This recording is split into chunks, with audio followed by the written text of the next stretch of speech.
आजपासून शिवसेना प्रमुखांचं जन्मशताब्दी वर्ष सुरू होते.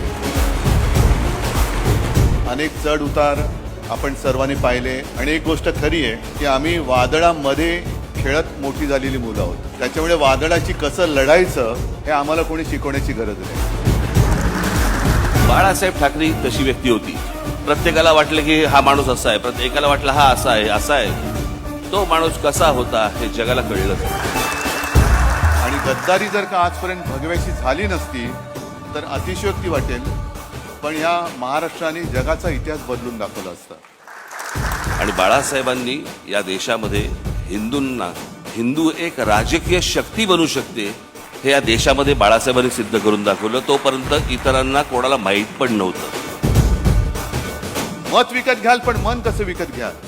आणि जी जिवंत मन आहेत ती आज सुद्धा माझ्या भगव्यासोबत, शिवसेना प्रमुखांच्या शिवसेनेसोबत आहेत. हे परत तुम्ही दाखवून दिले.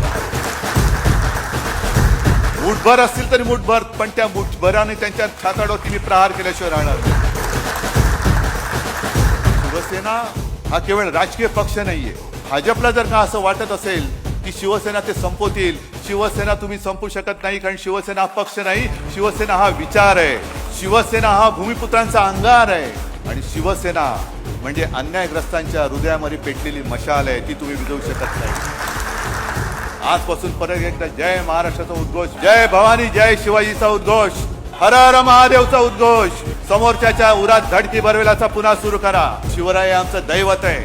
त्या शिवरायाची शपथ घेऊन आपल्याला महाराष्ट्र धर्म आणि आपला देश हा वाचवायचा आहे. आणि ते वाचवण्याचं पवित्र काम आपण केल्याशिवाय राहणार नाही. ही शपथ या जन्मशताब्दीच्या वर्षाने घेऊया आणि पुढची वाटचाल चालूया. जय हिंद, जय महाराष्ट्र.